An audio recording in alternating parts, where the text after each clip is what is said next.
महाभारत के अनुसार द्रौपदी राजा द्रुपद की बेटी और पांडवों की पत्नी थी। कौरवों द्वारा आयोजित किए गए जुए के खेल में द्रौपदी को दांव पर लगाया गया। पांडव दांव हार गए और उसके बाद दुशासन ने उसे भरी सभा में अपमानित किया। द्रौपदी के चरित्र के ये वो पहलू। महाभारत के अनुसार द्रौपदी राजा द्रुपद की बेटी और पांडवों की पत्नी थी। कौरवों द्वारा आयोजित किए गए जुए के खेल में द्रौपदी को दांव पर लगाया गया। पांडव दांव हार गए और उसके बाद दुशासन ने उसे भरी सभा में अपमानित किया। द्रौपदी के चरित्र के ये वो पहलू हैं जिनके बारे में अधिकांश लोग जानते हैं, लेकिन बहुत कम लोग जानते हैं कि द्रौपदी का किरदार बहुत आदर्श है और उससे बहुत कुछ सीखा जाता है। तो आइए जानते हैं उनसे जुड़ी कुछ बेहद रोचक कथाएं। गर्भ से नहीं हुआ था द्रौपदी का जन्म। महाभारत ग्रंथ के अनुसार एक बार राजा द्रुपद पांडवों से पराजित होने के कारण परेशान थे। जब से द्रोणाचार्य के कारण युद्ध में उनकी हार हुई, उन्हें एक पल भी चैन नहीं था। राजा द्रुपद चिंता के कारण कमजोर हो गए। वे द्रोणाचार्य को मारने वाले पुत्र की चाह में एक आश्रम से दूसरे आश्रम भटकने लगे। ऐसे ही भटकते हुए वे एक बार कलमाशी नाम के नगर में पहुंचे। उस नगर में ब्रह्मचर्य का पालन करने वाले और स्नातक ब्राह्मण रहते थे। वहीं उन्हें 2 ब्राह्मण याज और उपयाज मिले। उन्होंने पहले छोटे भाई उपयाज से अपने लिए पुत्र प्राप्ति हवन करने के लिए प्रार्थना की। फिर उपयाज के कहने पर उन्होंने याज से प्रार्थना की। उसके बाद याज ने राजा द्रुपद के यहां पुत्र प्राप्ति के लिए हवन करवाया। उस अग्निकुंड से एक दिव्य कुमार प्रकट हुआ। वह कुमार अग्निकुंड से निकलते ही गर्जना करने लगा। वह रथ पर बैठकर इधर उधर घूमने लगा। उसी वेदी यानी हवन कुंड से कुमारी पांचाली का भी जन्म हुआ। पांचाली यानी राजा द्रुपद की पुत्री द्रौपदी कमल की पंखुड़ी के जैसी आंखों वाली, नीले नीले घुंघराले बालों व कोमल होंठों वाली थी। उसका रंग सांवला था। ऐसा लगता था मानो कोई देवांगना मनुष्य शरीर धारण करके सामने आ गई हो। इसके बाद ब्राह्मणों ने दिव्य कुमार व कुमारी का नामकरण किया। उन्होंने कहा, यह कुमार असहिष्णु और बलवान व रूपवान होने के साथ ही कवच कुंडल धारण किए हुए हैं। इन पर अग्नि का प्रभाव दिखाई देता है, इसलिए इनका नाम धृष्टद्युम्न होगा। यह कुमारी कृष्ण वर्ण की हैं, इनका नाम कृष्णा होगा। द्रौपदी को क्यों मिले 5 पति? द्रौपदी पूर्व जन्म में एक बड़े आर्ष की गुणवान कन्या थी। वह रूपवती, गुणवती और सदाचारिणी थी, लेकिन पूर्व जन्मों के कर्मों के कारण किसी ने उसे पत्नी रूप में स्वीकार नहीं किया। इससे दुखी होकर वह तपस्या करने लगी।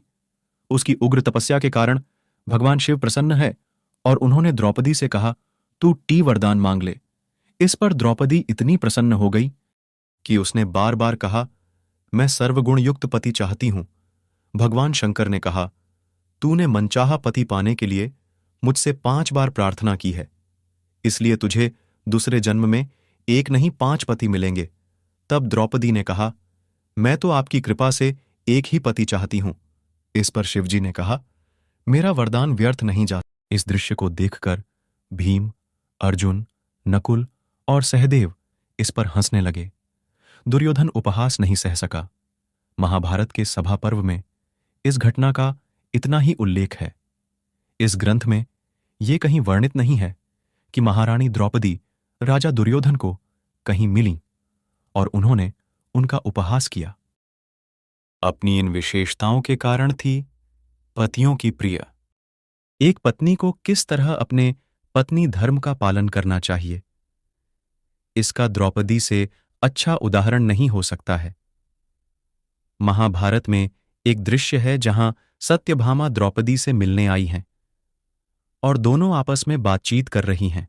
सत्यभामा ने द्रौपदी से पूछा कि सखी, मैं देखती हूं कि तुम्हारे पति पांडव तुम्हारे वश में रहते हैं। वे सभी तुम्हारे अधीन हैं, सो आप ये रहस्य मुझे भी बताएं कि आपके 5 बलशाली पांडव पति आपका इतना सम्मान क्यों करते हैं। तब द्रौपदी बोली, सत्यभामा, तुम मेरी सखी हो, इसलिए मैं तुम्हें बिल्कुल सच बताती हूं।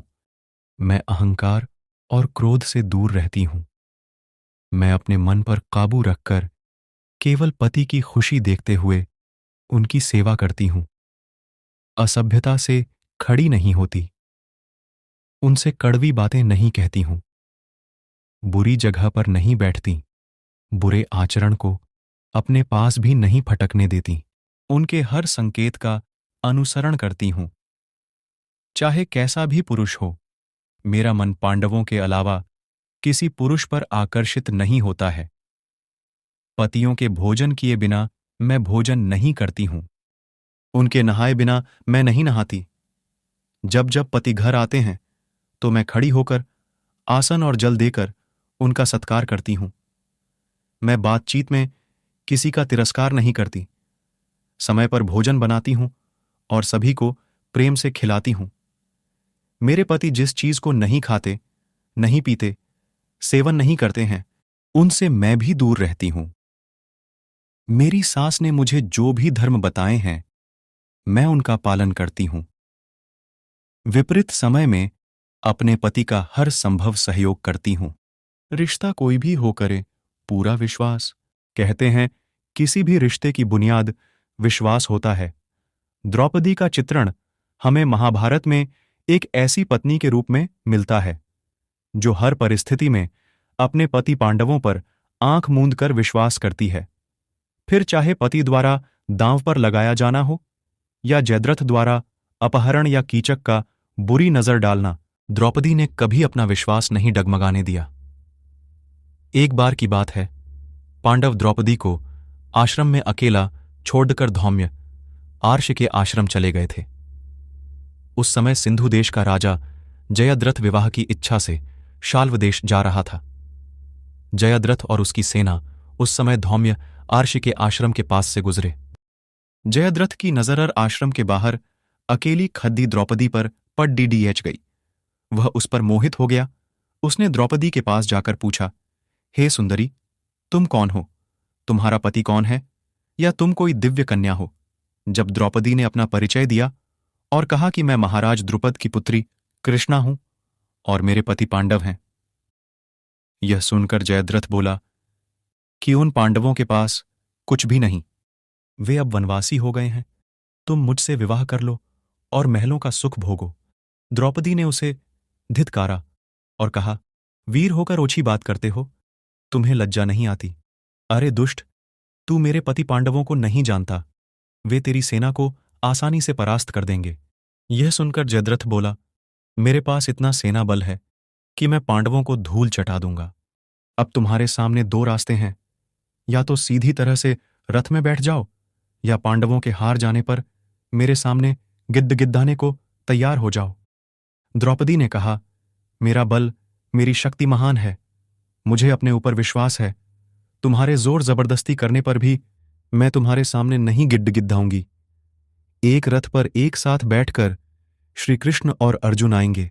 जब भीम तेरी तरफ गदा लेकर दौड़ गए, जब नकुल और सहदेव तुझ पर टूट पड़ेंगे, तब तुझे पश्चाताप होगा। यह सुनते ही जयद्रथ द्रौपदी को घसीटने लगा।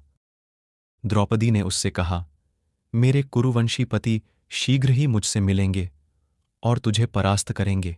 जब पांडव फिर से आश्रम पहुंचे तो दासी ने उन्हें बताया कि जयद्रथ ने द्रौपदी का अपहरण कर लिया। यह सुनकर पांचों पांडव द्रौपदी की खोज में निकल पड़े। जब उन्होंने द्रौपदी को जयद्रथ के रथ पर बैठे देखा तो वे आग बबूला हो गए। उन्होंने जयद्रथ और उसकी सेना पर आक्रमण कर दिया। सारी सेना डरकर भाग गई। अपनी सेना का यह हाल देखकर जयद्रथ ने द्रौपदी को